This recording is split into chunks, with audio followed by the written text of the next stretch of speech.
Hey, everybody. Thanks for joining me today for Grace with Paul Gray. Today, I want to talk about grace. Big surprise, huh? You can never quit talking about grace, and you can never give it full justice. You can never understand it. But I was thinking this morning, how did Jesus do grace? I mean, how did he demonstrate grace? And the thing that came to my mind was always way more than enough. Superabounding, some phrases say in the Bible. But it was always way more than enough. Some of the examples in the miracles that he did always provided way more than enough. When he fed the 5,000, which was really about 20,000 because they didn't count women and children in the Bible times, and they said they didn't. But so around 20,000 people, there was way more than enough for everybody, with tons left over. Another time he fed 3,000, which was really about 12,000, and there was way more than enough left over. When his first recorded miracle is when he changed the water into wine. It was way more than enough, more than it would even be physically possible to drink, probably in a week, let alone in one night, with the amount of people that were there. Whenever Jesus demonstrated grace, the demonstration was always way more than enough. His forgiveness is always way more than enough. He has already forgiven in advance everything that there is that could ever be to be forgiven. His love is always way more than enough. It's unconditional.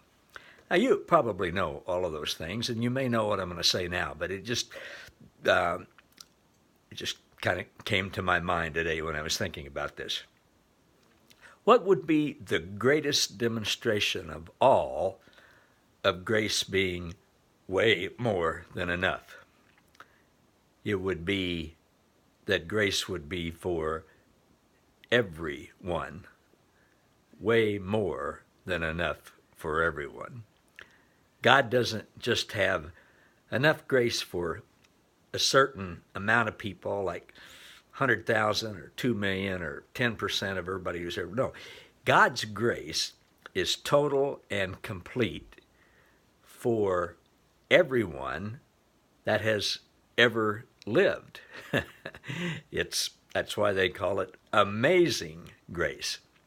And I've been thinking along with that, the phrase that, well, nobody deserves grace. We all deserve to.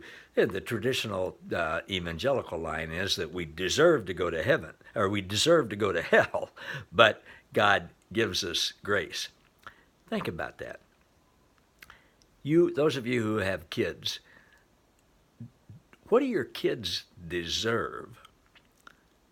Do they deserve anything but the best from you? Do they deserve anything but your unconditional love and forgiveness and your provision? I mean, they're your kids. Can they get to a position where they don't deserve your love, where they would deserve to be punished forever?